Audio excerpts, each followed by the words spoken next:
So my name is Greg Voorhees. I am a real estate attorney. I practice in South Jersey. I was asked to come on and speak with you all today a little bit about the New Jersey contract and kind of go through some things, any questions that you may have. So our focus today is going to be solely on New Jersey transactions, New Jersey contracts.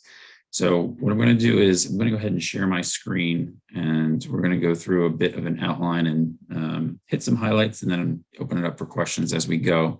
So we'll start off with the outline here. Anybody has any questions, feel free to just unmute yourselves and hop in. We don't have a giant crowd, so I think if that happens, we won't run into too much trouble with talking over and things like that. So as you can see here, this is essentially a little outline kind of going through from top to bottom of the contract. We're going to hit these things as we go, and I'm also going to be showing you the contract itself as we kind of walk our way through.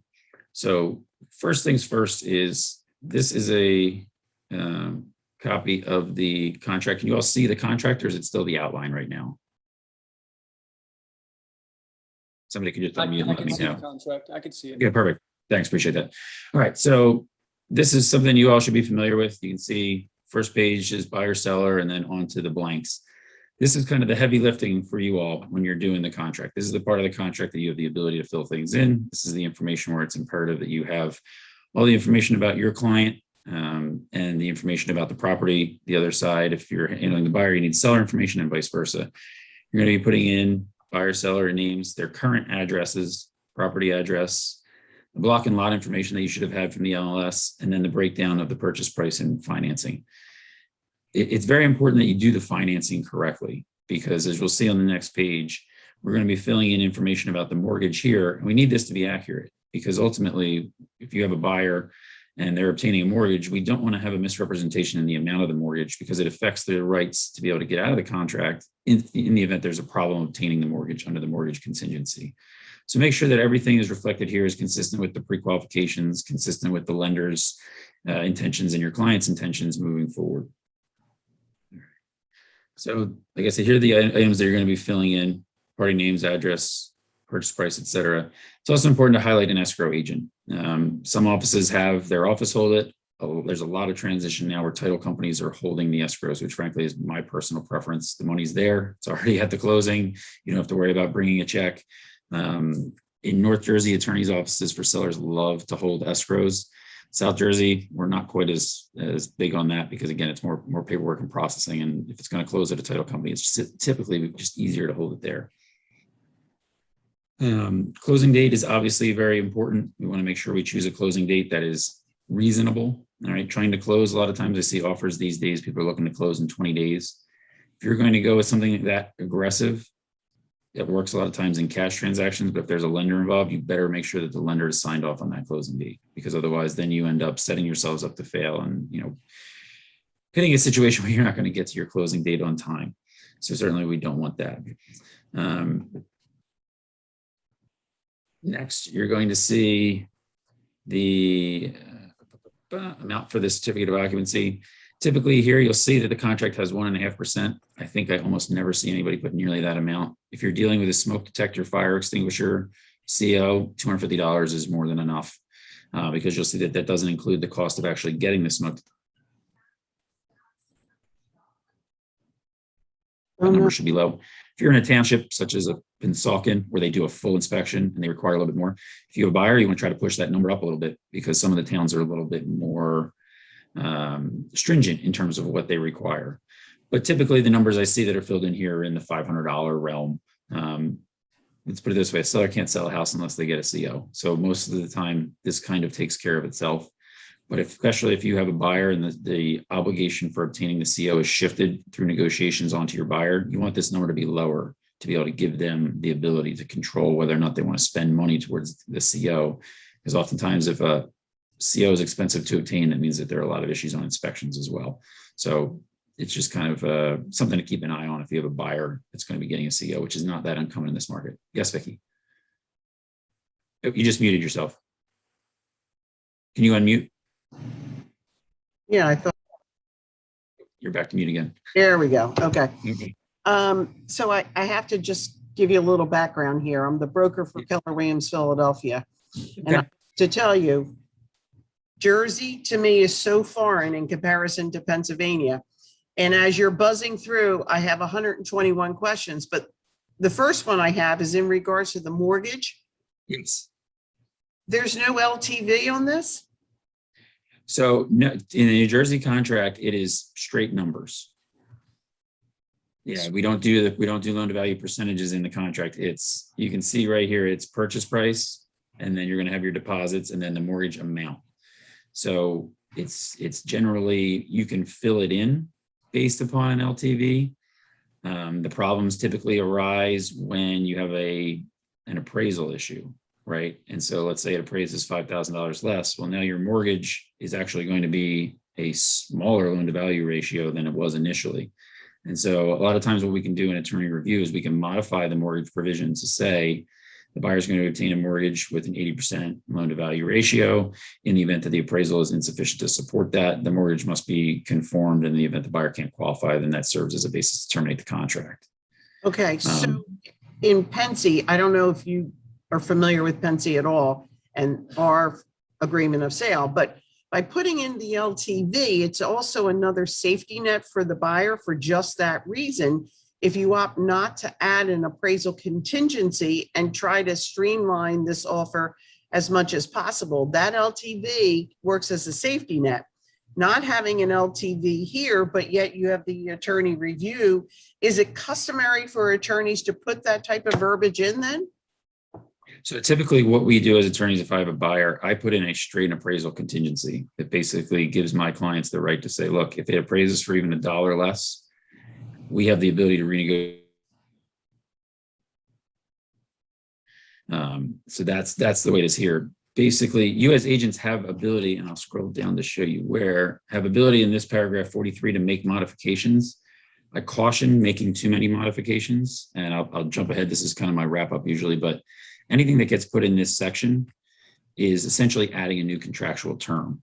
So you obviously want to be very careful with anything that you insert in phrase here, because I always say it's going to be interpreted potentially by up to 3 different people. You have your interpretation, you have the other side's interpretation, and if y'all don't agree, then it goes to a judge's interpretation. So you have to be careful in what you put in this section. Adding an appraisal contingency adds that protection, but you don't have the ability to go back up here and start crossing out sections and adding in language on loan TVs because, and frankly, no agents do. For some reason, this is the way that New Jersey has drafted the contract. It's not my contract. I didn't draft it. I don't necessarily love it. I make changes to it every day, but sometimes we're stuck with the form that we, as agents, you're stuck with the form you have to an extent. And a lot of times that's where adding something like an appraisal contingency or having an attorney make changes in review can be helpful to provide those extra protections, because certainly, let's say that your client intended to put down 20% and it appraises for $2,000 less. Well, they're still going to be able to get a mortgage, but now they might be faced with either putting down extra down payment or paying some PMI. And neither of those are really what the buyer would want to do in that scenario. And so that's where I would agree with you that that extra protection is necessary. But the way the contract is drafted, you could see it's not there. Yeah. So it's okay. It's a flaw in the contract, and there's going to be a lot of them that we'll say as we go through. It's not a perfect contract. That's part of the reason why I have a job, is to make those changes and put things together. So if the mortgage amount is correct, right? So say you put base your mortgage amount on that 80% LTV, right? If your mortgage amount's correct and they can't get the mortgage for that amount, is that giving you the same? You're still okay. So ultimately, this is what's important. This is why I said it's so important to fill this principal amount in. As long as you have a mortgage amount filled in here, if your client cannot obtain that number mortgage, it is considered a denial, and paragraph 3D of the contract is a full mortgage contingency that allows you to provide that denial and get the deposit back from the buyer canceling the contract, unless the parties agree to renegotiate. And a lot of times, if it's not a large margin difference, sellers will renegotiate. It's not worth it to a seller most times to go back on the market over a couple $1,000s, because that's another month of carrying costs, and they're going to lose that money anyway. So ultimately, the other thing that's important to remember is with appraisals, we all know they're not perfect. We all have seen appraisals that come in and one appraiser says this and another one says a different amount. But sellers most times aren't willing to roll the dice over a small appraisal difference, because if it comes back with the same, wasted more time. So as a buyer, using an appraisal to your advantage is really, really important. And these are things that I know you know from doing this, just kind of things I'm highlighting because it's a little different in the contract here. So it's just imperative in New Jersey to make sure that all your entries are spot on. So the next thing that I want to highlight, kind of that's a perfect dovetail into this, is our timelines. In New Jersey, our timelines matter, especially in Southern New Jersey. Paragraph 8 of our contract of sale indicates that the contract has all dates and times are of the essence. And that means if we put in a date, that date is the date. Now, in North Jersey, Central Jersey, attorneys will remove this provision. That happens much less frequently in South Jersey. In South Jersey, the dates matter. North Jersey, you're going to see something that deletes this. Ultimately, that goes back to what I was saying about picking realistic timelines. So if you're looking for a settlement, be careful what you promise. If you're between 30 and 45 days, you should not have a problem. But I see it in this market, especially buyers coming in saying, I can close in 3 weeks. And then their lender says, not a chance. We can't get an appraiser out there for 10 days. And by the time that gets back and through, we're already 3 weeks out. That's not going to happen. So your options then become the ability to delete that paragraph 8, and thus making things not of the essence. And the impact of that is essentially we have roundabout dates when things are not of the essence, meaning that's a target. But ultimately, if we miss that date, it can only become a binding date if the other side has an attorney send out a letter instituting time of the essence, which then gives you 10 days to close from the date that that letter is delivered. So again, keeping in mind the difference in flexibility, the contract provides that dates matter. You'd have to make an affirmative change to the contract for those dates to no longer matter.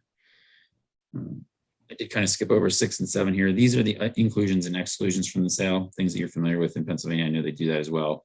Obviously, if you have appliances and things like that, they're kind of outlined already in this section, but I always like adding in specifics as to what is and is not included. If there's a question of whether something's a fixture, highlight it. You know, a lot of times I see swing sets. Swing sets sometimes are anchored into the ground, sometimes they're not.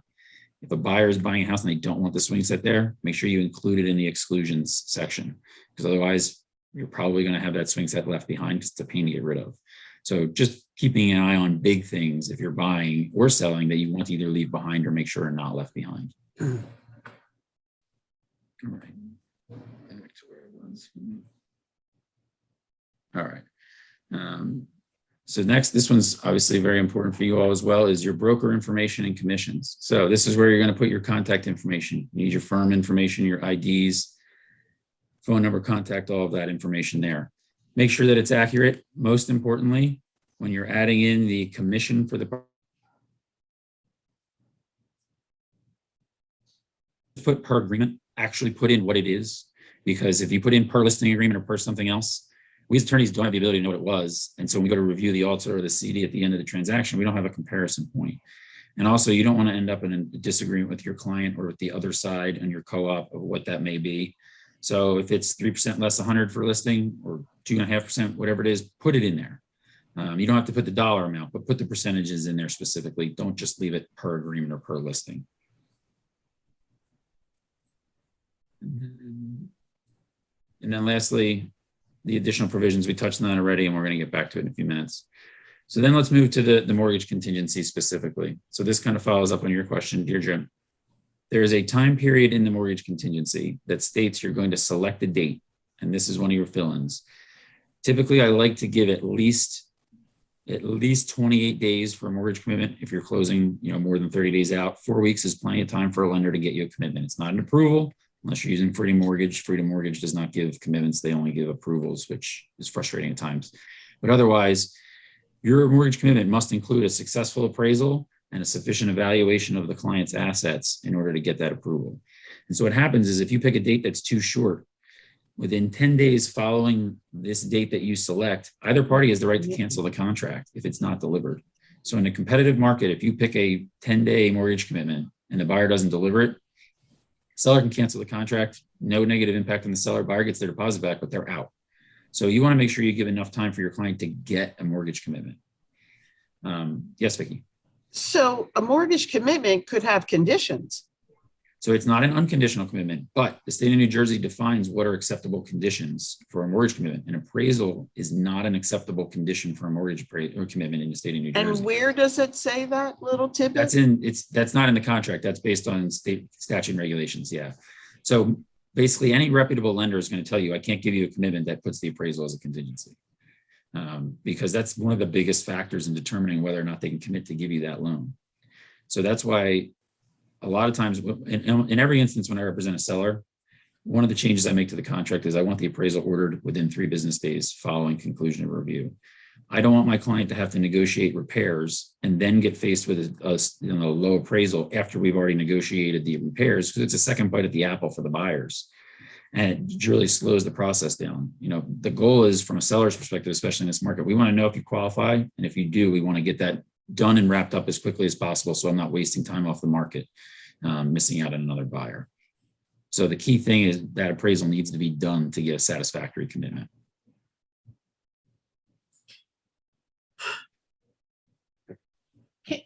Can you go over that 10-day part a little bit further? Sure. So the 14th, let's say your mortgage commitment date is October 18th. All right. So it's due on Monday.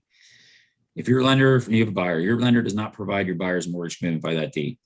On the 19th of October, either party can cancel the contract and just say, I'm no longer going to move forward. We did not provide a mortgage commitment by the designated date. Contract's canceled, the buyer gets their deposit back. The seller has the ability to say, we don't believe you've diligently pursued your mortgage, which means either you haven't provided documentation, you haven't done the things you need to do. It's difficult to prove that. Frankly, unless you can tell that a buyer's been non-responsive, or a lender comes out and says, I've been trying to get a hold of them, they won't respond. So aside from that, the seller doesn't have the ability to force the buyer to proceed, and vice versa. The buyer doesn't have the ability to keep the seller in if you don't deliver that commitment on time. So basically, one of the things that I use for buyers is, let's say that we go through inspections and ultimately decide that they change their mind, but a seller doesn't want to let them out of the contract. You can keep an eye on that date. And if it gets past that date, it's a free escape clause for a buyer, but it works both ways. The thing to keep an eye on is in a market where you have lots of offers, a seller could get another offer just verbally at some point, and they stare at that date and wait. And if you don't have the commitment, they cancel the contract and they're able to take a better offer. So if you have a buyer that's interested in a property, it's really important to stay on top of getting the commitment from your lender and delivering it on time. Any other questions on the mortgage contingency? Okay, so then we're going to move to property sale contingencies, and these are quite common as well. I'm sure you've all seen them. With the property sale contingency, you have a buyer who's buying a property, but they're contingent on selling their home. They need the proceeds in order to either qualify for the mortgage or get their down payment. The standard New Jersey addendum for property sale contingencies says that you have to list your property and provide a contract before a certain date. Now, there are 2 windows of time here. The time between listing and getting the actual contract for your client's or buyer's sale. The seller of the property they're buying is able to keep listing the property and solicit offers until you provide a contract that shows that the house that needs to be sold is under contract. So during that window of time, if the seller of the property finds another offer that they like, they will send a notice to your buyer, to you, saying, we've received another offer. You have 2 business days to either waive the property sale contingency and agree to move forward regardless of whether or not you sell your house, or else the contract's going to be terminated and you get your deposit back and we're going to take the new offer. However, as soon as you provide a contract for sale for your client that says our contingent house is now under contract, the seller can no longer show the house and your closing date still remains contingent.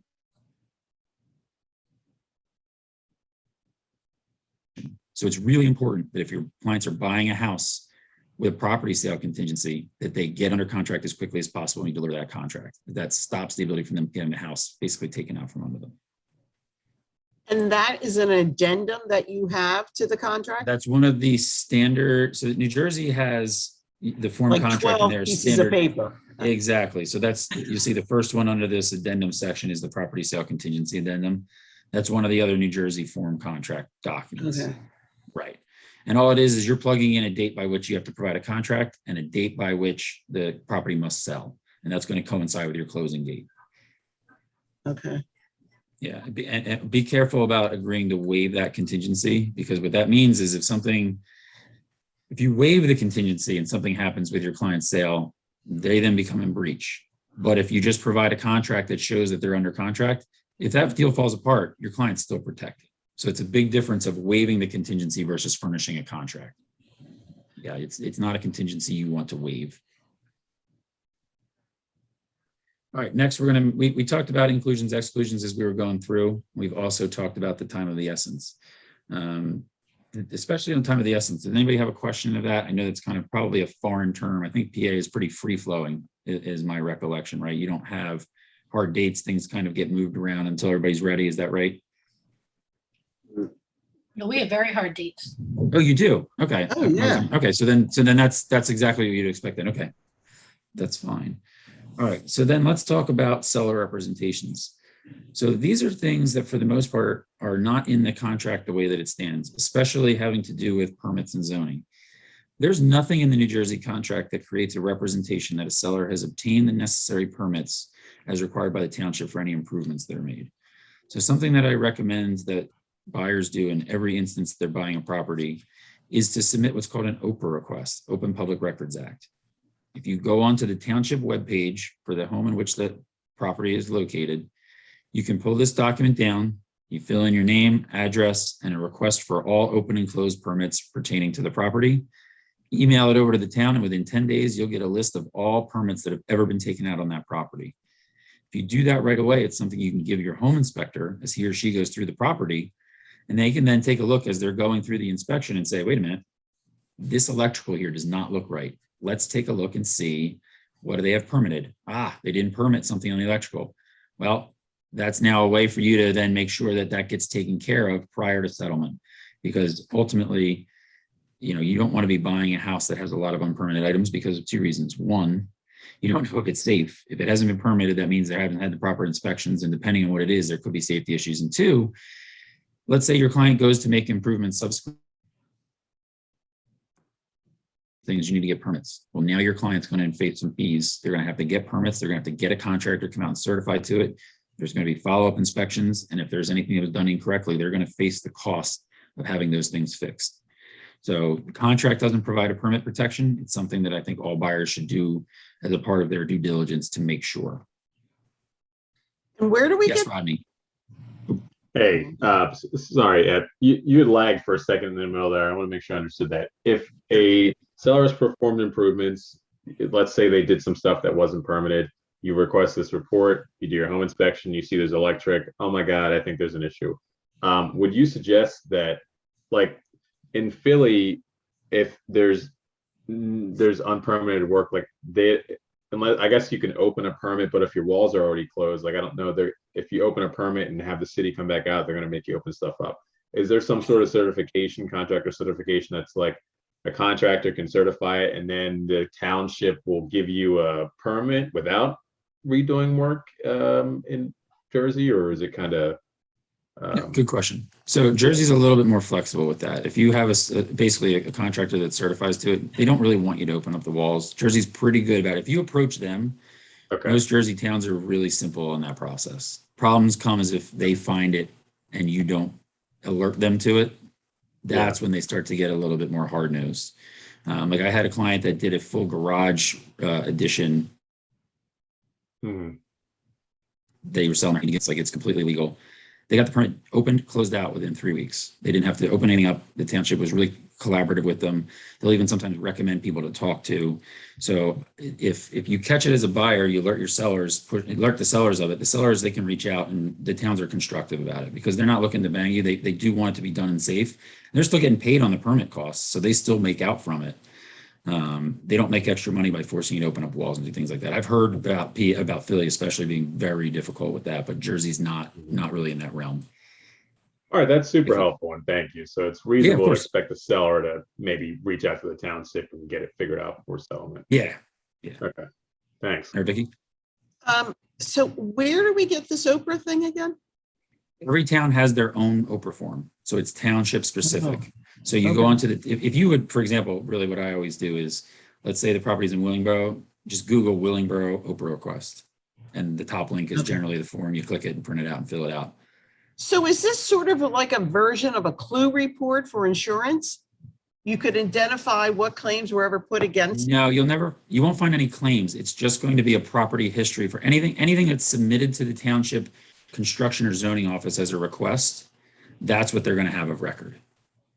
Oh. Okay. All right. Now, HOA fees, especially in New Jersey, HOAs are very prevalent. All right. So as a seller, the sellers need to disclose that the property is in a homeowners association. There's a document that is another addendum to the contract that is easy to fill out. Basically includes all the information about the homeowners association. This will be the second one here. Monthly or quarterly or annual fee, and then a contact information. In the state of New Jersey, it's the seller's responsibility to provide the condo or homeowner association documents to the buyer and also get a clearance letter from the association prior to settlement. So what that entails is if you're using a title company as your processor, they'll take care of it. Otherwise, it involves going through either the management company or the association itself and saying, I have a client who's closing at the end of the month, we need a dues letter. And that's basically saying that the seller's up to date on their dues. Here's any charges that we assess at settlement, things like that. And that'll be a part of your closing. So if there's an HOA and you have a buyer, you obviously want to get those documents to see what responsibilities would be the buyers, what responsibilities would be the association in terms of home maintenance. With a condo, paint in is the buyer's, the owner's responsibility. Everything else would be a seller. In townhomes, you start to get into, well, sometimes roof is included, sometimes it's not. And that's where the governing documents, you give them to your clients and have them review them, and they'll be able to get an idea for what's involved. It's just all dependent on the type of association, the size of the association, and what those documents say as to what's involved. But that's something that'll be disclosed by a seller, and it'll also come up on your title report. So if a seller doesn't disclose it, when you take a look at the title commitment, it's going to indicate in there that there are recorded documents against the property that deal with an association. And that's another way that you'll know that the seller then needs to take care of something and your buyer is buying into an association. Yes. So in this addendum, is there a time frame like there is in Pennsylvania? So many. No, there is not. Wonderful. Yeah. So that's one of the things in attorney review, and there's an HOA. Generally, I want the association documents within 5 days, and we have 7 days to review them. And if they're unacceptable, we have the right to cancel, because you don't know what's in them until you see them. And that's why it's important to get a copy of them. The dues letter is always just due prior to settlement. And so that kind of is something that usually comes in the last week, because a lot of times the management companies charge a fee to the seller to purchase it usually $200 to $250. So sellers don't want to buy that right away until they know that the contract's going to move forward. Otherwise, they're doing that every time. It's a large waste of money. And then under the section, finally, tenancies. Paragraph, let's see here. So paragraph 12 of the contract discusses tenancies. If there are tenants at the property, you're required to check the applicable box and indicate the information about the tenancies. It's always very important, obviously, as a seller, to disclose this. Rodney, go ahead. Just one quick question. On the tail end of the condo docs. Yeah. So, because you had said there's no timeline like there is in PA about you have to order here, and then we have X amount of days to review it, and the sellers don't want to order because it costs them money. So if you're making an offer, at what point did you say you should put in a timeline about when they should order it by, or Yes. not?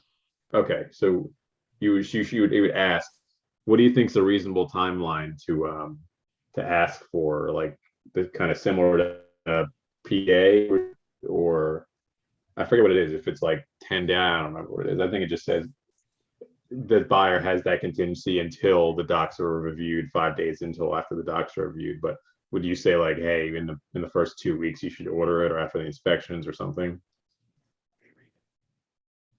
So the docs themselves are different than the dues letter.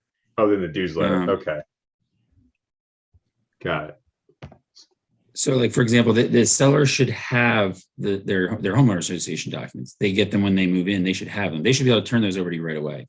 Okay. The package that you're ordering from the association is essentially saying this is our monthly dues. The seller is paid through the end of October. At the time of closing, we assess the new buyer 2 months in advance so we can get everything processed. And then, oh, by the way, there's a capital contribution one-time fee of $500 for everybody that buys in. And sellers, we charge you $100 to get your name out of the account. That's the letter that comes at that point in time. But the Okay. association documents, I mean, if a seller doesn't have them, that actually is surprising to me because they get them when they, they should have them. It's important to have your association documents. They're also recorded of public records. You can obtain them. There's some hurdles you have to get through to get them, but you can push a seller to get those because all they have to do is make a phone call to basically get an email copy sent to them. So it's not difficult. Okay, so it's reasonable to just ask the seller because in PA it yeah. seems that, or I don't do a lot of condos, but it seems that most people they're just like wait for the condo, whatever, we're going to pay the $100 fee and they'll Yeah, send no, it, but- because in New Jersey, to get a copy of the documents in addition to your condo letter, they usually charge another couple $100. So a seller would Gotcha. have to pay almost like $500 to get the documents and the condo letter, and so they should be able to do things a different way. Okay, cool. Deirdre. Thank you. Yeah, so if those documents, you're representing a buyer and those documents are coming from the seller, but they probably are coming from the seller from when they bought the house, like how do the addenda that have been done over time catch up with those? Like because you're not getting it from the HOA or the condo association themselves and things change over. So I'm confused on that. Yeah, so one of the things that you can do is when you get a copy of the actual documents, they have recorded book and pages on them. So you can actually go onto the clerk's website, see if anything has been done after that. Another thing to do is in there's usually some contact information for the HOA. You can reach out to the HOA directly and ask them if they've made any updates. When an associate provide notice of those updates to all the owners. So if they have their old ones, there's a decent chance they may have the new ones, but that's something you can directly request. And you can also kind of coordinate with your title company as a part of the search. You could say to the title company, hey, can you also pull the condo docs as a part of your search? And the title company can do that for you as well. Thank you. Yep, Vicky. Okay, so all this fabulous information you're giving us is nowhere really to be found in this paperwork. So it's experience that's telling us a lot of this. And I wanted to say exactly what Deirdre was saying, is that we can't believe anyone, and having 20-year-old HOA docs, 5407s, 3407s, and have had 4 addendums since, which we're hiding because we used to be able to have dogs and now we can't have pets, and we don't want to tell anybody you can't have a pet. How is this? Is it always buyer beware here and not the responsibility of the seller to make sure all of the documentation is being presented to a buyer? Fair point. Yes, it is. I mean, realistically, the question you have about dogs, for example, you're not going to find that in any recorded documents. That's going to be in a rules and regulations section from the association. And so with questions like that, you want to push for the rules and regulations. And if they don't provide them to you, you can contact the association directly. That's one option. Otherwise, I mean, realistically, your buyer needs to, if there's something specific like that, contact the association and voice the question directly to the seller that you need to get them to make a written representation. If you get a written representation from a seller, well, now you have something that's enforceable. But a lot of times people don't follow up on those things, and a non-representation or an omission, it's tough to say, look, well, seller, you should have known this. Yeah, I should have, but I don't go to the meetings. I don't participate. I don't really pay attention. So it's part of your due diligence process that you should be following up and getting whatever documents you can get. Because a lot of times these amendments aren't, most of the time, bylaws, covenants, and restrictions, things like that, they're very difficult to amend. You need generally such a large quorum, and the associations don't get that much voting. So you'll be surprised governing documents get changed. Most of your updates come in the form of rules and regulations. And so that's something where you can, again, contact the association directly, or part of your request can be to the seller, we want you to order the rules and regulations and provide them within that period of time. We don't care that it costs you money to do it. If you don't have them, this is what you must do, and this is the timeline. So kind of back to what Rodney was saying in terms of timelines, if they don't provide you information that's satisfactory, you can force them to get it because they have the means to get it and order it. And it's really on them that if they don't have a good record keeping of what their association has, push them for it, because in most instances it will matter to your client. So in Pennsylvania, I taught the agreement of sale for many, many, many years. And I always encourage my buyers never to accept condo docs directly from the seller for that particular reason. I strongly recommend they get them from the association when an association is part of this. There are condos that are 3 owners and it's difficult, that type of thing. For just this reason of piecemealing and do I really have it all?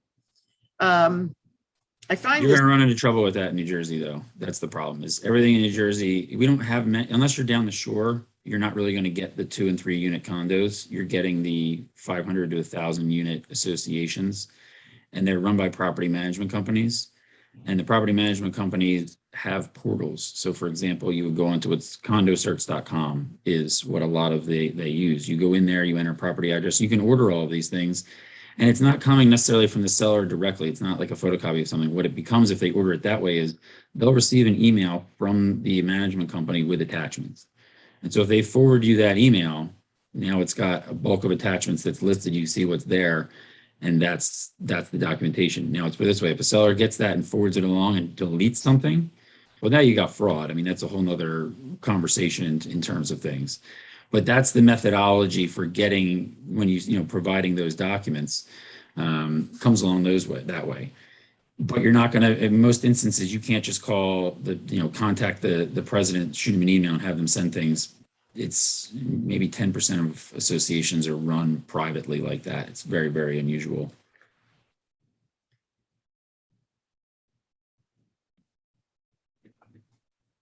And I'm assuming you do contract. I missed the first couple minutes of this call. I got on here late. So like you do contracts, right? Yeah, I mean, this contract is New Jersey, the standard form contract is what I see literally every day. So, I mean, this is what we go through. These are the things in New Jersey. Really, attorneys are really the only people that can make changes to the contract. I mean, once a contract is signed, the agents can't touch it. They can do an addendum to it, but then it goes back through attorney review again. And so New Jersey really just is attorney driven in terms of modifications to the contract once the parties sign it. And there's there's an intro page that's associated with the contract that has all of these notices and bewares and, basically discusses why it's important to get a lawyer. It says that in a couple of different spots here, that the agent's not giving you legal advice. This is the most important part of the transaction. It becomes binding unless the lawyer cancels it. So once you sign a contract in the state of New Jersey, the agent you can't tell your agent, I've decided to change my mind, I don't want to move forward. Agents cannot cancel contracts in the state of New Jersey unless it's under one of the contingencies. So like your mortgage contingency, you can say, we didn't get our commitment on time. If you can't negotiate out the inspection contingency, you can cancel that. But in terms of canceling it without a legitimate basis as defined in the contract, only attorneys can do that. And it's part of the way that New Jersey did it was to try to get people under contract as quickly as possible, I think. And then once you're under contract, well, we'll kind of figure it out from there. I think it's a false sense of security. I think it's backwards. I've always thought that it makes no sense. As lawyers, we're taught to never let our clients sign something until we're happy with it. In the state of New Jersey, I have to tell my clients to sign a document so that I can cancel the contract, change it, and then make it okay. It's a tough thing to explain to a new home buyer. I don't blame them for not liking that, but it's the way that it is. So can I ask one last little follow-up question then? We, Steph and I have our first deal in New Jersey right now. Literally, we just got the contract from the seller's agent this morning, right now. I looked it over. I'm like, most of the stuff looks good, but like, what do I do now? Do I, and it's, the buyer's first time moving to New Jersey and all that. So I'm like, do I call an attorney? Do we just go over with the buyer? It was a multiple bid. I want to get it done quick because there was 20 other offers. And I don't want them to think that so we got it, which is great, and it looks fine. There's no inspections. It's not crazy, but like, what should I do? Or what should we do? I should say. So I call you. Should we have a conversation, or what's that? Should I call you and we have a conversation, and then, or you can feel free to do that. Absolutely. I mean, what I generally do with the contract is I get a new contract that comes in. I draft up an addendum and make changes. I send it over to my clients, and then we have a conversation. And I'll go, here are the things that are in the contract that I want you to know about. Here are the things I'm changing, and here's why. And this is why I think it's important, and this is how it protects you. And then I also kind of say, look, if the other side has an attorney, here are the things I would expect that that attorney is going to want to change, and here's why. And this would be what's acceptable, and this would be what's not acceptable. Because there are standard things that buyers' attorneys will do and standard things sellers' attorneys will do. And then there's the try to reach a little bit to get extra. And then there's the way out of left field, obviously, as all things are. Everything in our world happens in that 72-hour window. So it's one of those things where this is the conversation that I have a lot of times. The client will call and they'll say, I just signed a new contract yesterday. Do you have time to review this? I have to review it apparently within the next 3 days. And my response is, yeah, that's the time frames that we work on. Is if you call me today, I expect to have the review done tomorrow. Because we need so to have she should sign it and discuss it. So she should sign it and then we. Yeah. Now the key thing to look for before you let your client sign any contract, because this contract is standard. This is what you'll usually see. In the state of New Jersey, however, as an attorney, I can prepare a contract. I do not need to insert an attorney review provision. What that means is once that contract is signed, it is done and binding. So the most important thing I tell every agent is you need to go and look in the contract. And in the standard contract, you're going to see right here, paragraph 35, attorney review clause. This is what gives the ability to say, look, in the next 3 business days, I can get out of this contract if I call an attorney and have them cancel it. And literally my cancellation letters are, I've been retained by the buyer. The buyer has had a change of heart and no longer wishes to proceed with the contract, is therefore disapproved and terminated. That's it. That's all I have to do to cancel a contract. But only attorneys can cancel them once they're fully signed. So what happens sometimes is if you have a non-standard contract, that language isn't in there. And if that's the case, never let your client sign a contract that does not have attorney review language. Okay. Only after they speak. What happens in that instance is I'll go through and I make my changes up front. And usually when that's the case, there are changes that are needed because there's a lot of times their provisions are buried in there. And so that's what changes the game. If you ever do commercial transactions, those are never prepared by agents. Commercial transactions in the state of New Jersey, the contracts always have to be prepared by an attorney. So just kind of as an aside there. Thank you. That's super helpful. I'm looking at it. They have it in there. So I'm going to make sure to call you after we get this signed, which sounds crazy to say out loud. I don't disagree with you. It's okay. Thanks. Quick question on the tenant part. Yeah. I didn't notice, is there a provision in there for the new owner to review the lease that is presently enforced? So there's representations that are in here, but part of the thing is if you get a contract and you see that there's a tenant, it absolutely you need, I wouldn't let my client sign the contract even initially without getting that lease. Because if you're buying a house and intend to live in it, New Jersey has very, very, very, very strict landlord-tenant laws that are exceptionally pro-tenant. So if your client is buying a property that he or she intends to live in and there is a tenant, I will 100% recommend you should always get a lawyer involved, because just because the seller says, yeah, the lease expires on October 31st, we'll be fine. New Jersey doesn't have expirations to leases. They have terms and there are end dates to those terms. But in the state of New Jersey, a tenant has the right to renew a lease forever as long as they make payments on time and comply with the terms of the lease. The landlord can only, at least 60 days prior to the end of the term, request changes to the lease, including increasing rent, things like that. But those increases in rent have to be reasonable. You can't take rent that was $1,200 and make it $2,500. So if your client's buying a house, what they need to do is they intend to live in the house. The seller needs to provide at least 60 days notice to the current tenant that there's going to be a new contract being signed and that the buyer plans to move into the house and they have to get out. So it's not just I'm buying a house, tenant get out. New Jersey is very difficult when it comes to tenancies. So anytime that you find out that there's somebody that's living in the property that is not the owner, get a copy of all the documentation.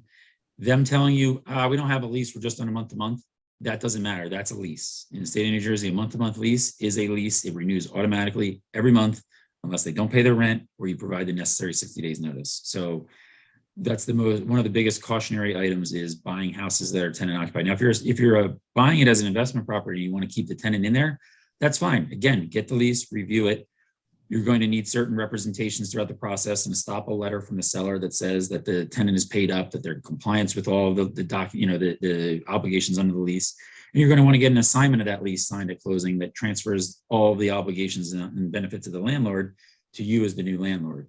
But I don't let clients sign contracts, even with the attorney review provision, without a lease, unless I've made a modification that says that we have the blanket right to cancel the contract within X amount of days after we get that lease, no questions asked, because there are too many issues that come up. And then even once you have the lease, if your clients are going to buy it, you need to add language that says that if the tenant has not vacated X amount of days before settlement, that we have the ability to cancel the contract, because in no instance do you want your client buying a house where the tenant is still there that they intend to live in. Is 60 days a standard notice for the state of New Jersey to a tenant? I'm sorry, say that one more time. I think you cut out. Sure. Is 60-day notice to a tenant standard for the state of New Jersey? Yes, it is. In almost every instance, it's a minimum of 60 days. Correct. So is there on the last page of this form, this agreement, any type of addendum for tenants? No, this paragraph 12 is the only line of anything that talks about tenancies. Everything else is kind of on that due diligence aspect where you need to know, wait a minute, this exists. I need to do something about it. I need information. So if that's checked as applicable, you know, basically your intent, I need to go up and you need to take action to make sure that your clients are covered. Can I ask one last thing on the tenant thing? Yeah, of course. So we just made an offer on a place in Camden with a commercial building with one little commercial space, 3 tenants in there. Mm-hmm. And, you know, I found out a lot of this, what you're talking about, that like, oh my God, we can't terminate their lease, whatever. They could be, we can make reasonable increases. They could be potentially in there forever. Is there any way you can think of that, like, that because the units need some repair? It would be great if the building was empty. I don't expect that it's going to be empty, but like, do you think that if you say like the people, would people say like that they're going to move into a unit to at least get 1 or 2 tenants out as a reasonable thing to cancel a lease? Like, is that even a, you know, a realistic thing that we could tell them? Like, it's only a 4-unit building and theoretically we could be living in one of the units. Like, could I say that? I know that's kind of a loaded question, but you get what I'm saying? So let's say that you did choose 1 unit that you were going to live in, you could then say, look, you need to provide notice that the buyer is going to move into unit 2. And then they can give the 60-day notice. But for the remaining units, you don't have the ability to, what you can do is you can make it a contingency of your purchase saying you need to find a way to get these tenants out before we close. It may not be realistic.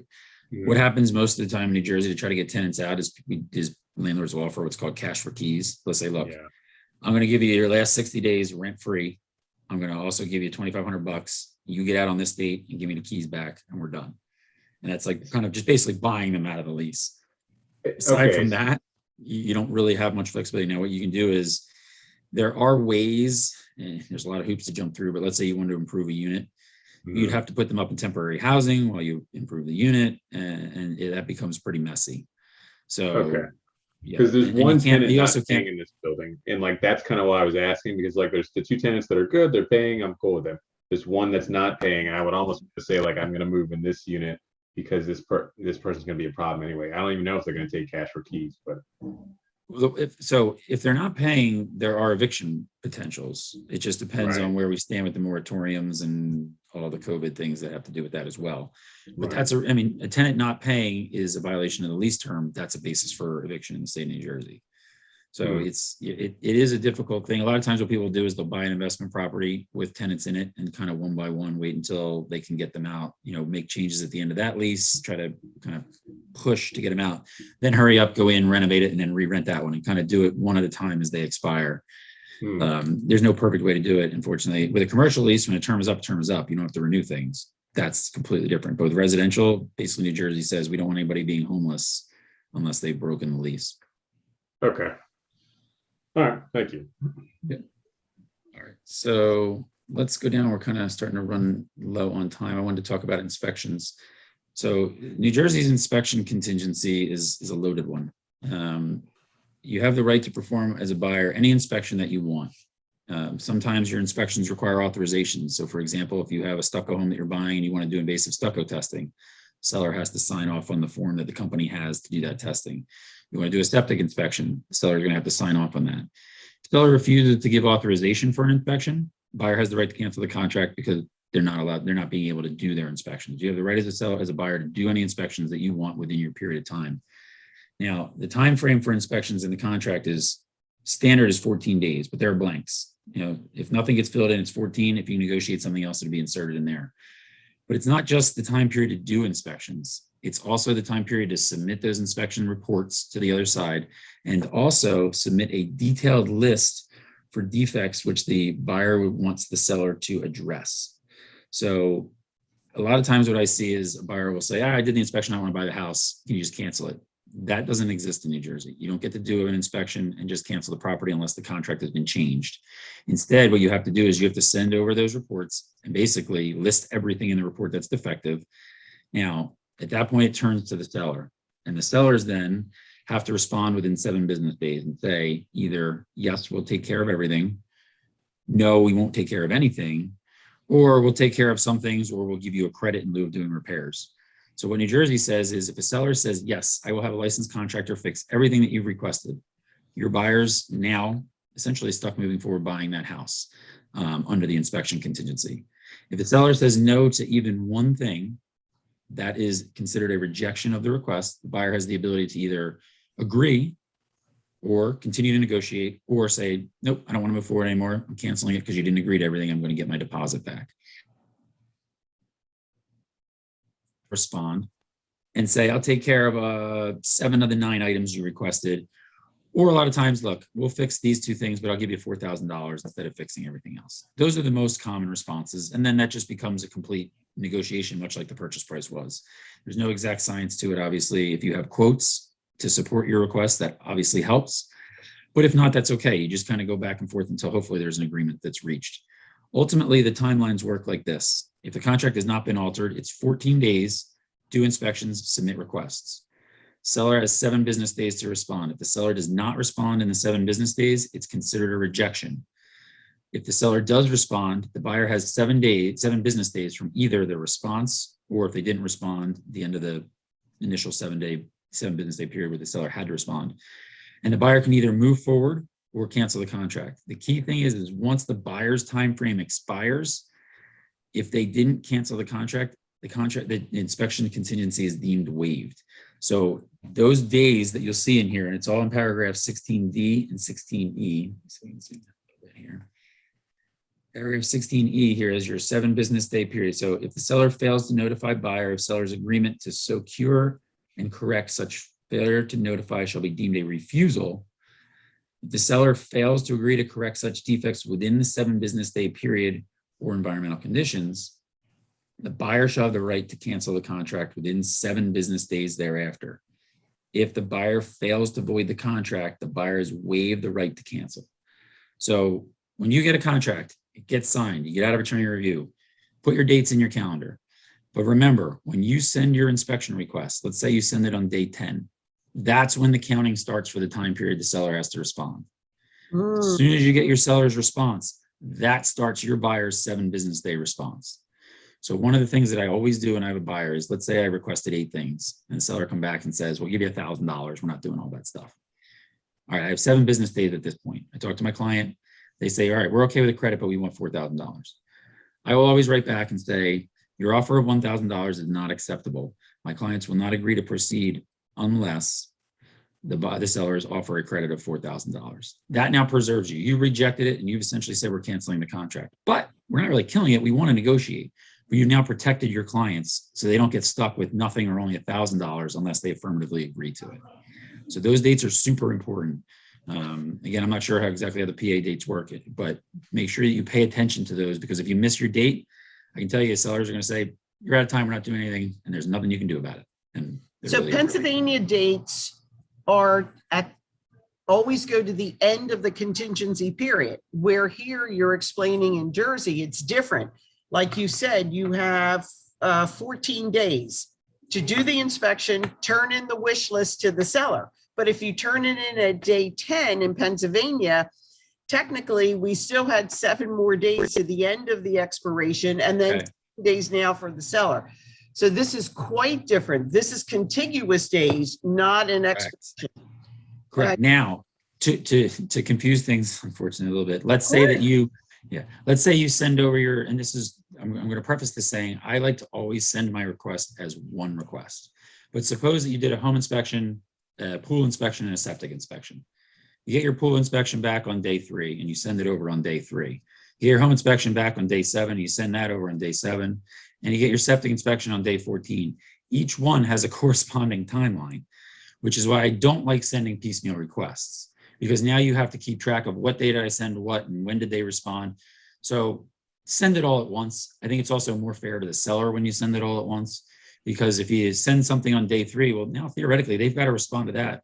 And you can still submit something on day 14 and you already know what their answer is to that. And you're trying to, again, negotiate more things. So make your lives easier by sending everything on the same day. And then the day that you send it, count out your days and mark it. So that way you know.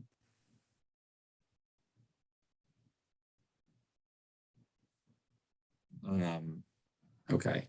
So we only have a couple more minutes here. So I just want to see, that's inspections. I'm going to kind of skip over that.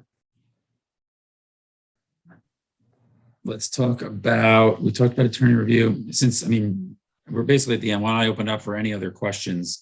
We kind of hit the first half of the contract. I'd be happy to come back and do kind of a second half recap on another day, if that would work. But does anybody have any kind of generalized questions in the last few minutes that we have? Rodney, go ahead. How much would and I'm sorry if you mentioned this at the beginning, but like generally costs for, because as soon as we hang up from here, I'm going to call my buyer, hey, this is what's going to happen. We're going to sign this contract. I'm going to put you in touch with Greg afterwards. We're going to figure this out. This is how much you should expect to, to spend or budget for this. And easy. That's actually an easy question. So I do everything on a flat fee, and most attorneys in South Jersey do as well.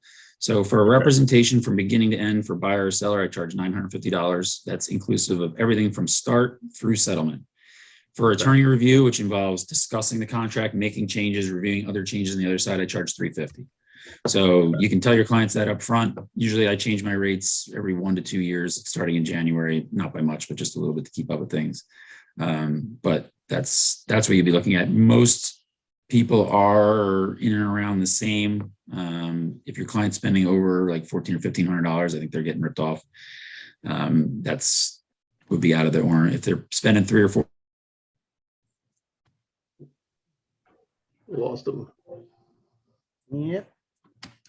Sometimes you get paid for what you get. So, Okay. any other questions? Thank you. Just realizing how much is not in this paperwork for an agent to truly understand. Is it is done on purpose? I would have no idea, but I will tell you, this is scary as shit to me. I'm gonna be really honest. Yeah, look, and states are so different. I mean, I used to be licensed in Pennsylvania. It's been about 11 years since I have, because attorneys don't get involved nearly as much in Pennsylvania real estate as they do in New Jersey. And so it wasn't worth me keeping my license. I bought and sold a few properties myself there, but aside from that, that's my interaction with the PA contract. It's different. All of these documents that are in this contract and at the end of this section, they are all available to you. Like, so every single one of these addenda is available to you through the NJAR portal where you would find the contract. But I often get the question is, why do I need a lawyer to look at this? Well, there's a lot of things that you don't think about, and there's a lot of escape clauses, and there's also a lot of things you can get burned with if you don't really know the contract intimately. So, it's different. And how do we reach you?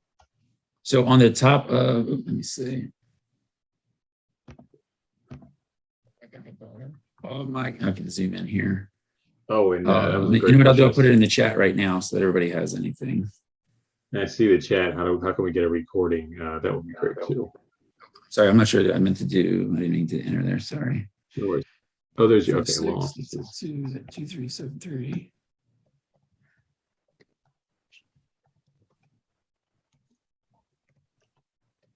Gotcha. There's my email. Gotcha. I don't know how to get a recording. That unfortunately I don't have the answer for. But if you talk to whoever's putting this on, they may be able to do that. Okay. Yeah, I'll reach out to Timay. I think that she's the one in who has access to that. So and we'll make sure everybody gets it. Thanks, Deb. Sweet. So, All all right. right. Well, this has been very helpful. Yeah, I'm sorry we didn't get to go through everything, but I'm glad we had questions. A lot of times I think that's better than me just talking at you guys for an hour. So anybody has questions, that's my email, that's my phone number. Don't hesitate. If you shoot me emails, I get back to emails super fast. In terms of phone calls, I'll get back to you. It's just my day. I go to closings a lot. So for hours at a time, I'm in a closing, much like you all are. So leave me a message though. I'm always happy to help with any questions you have. And like I said, I'm happy to do this again at some point. Thank you so much. Yeah, We'll thank have you you on again. that. I appreciate it. Guys, thank Thank you all. you. Everybody have a great day. Bye-bye. Sure. Bye.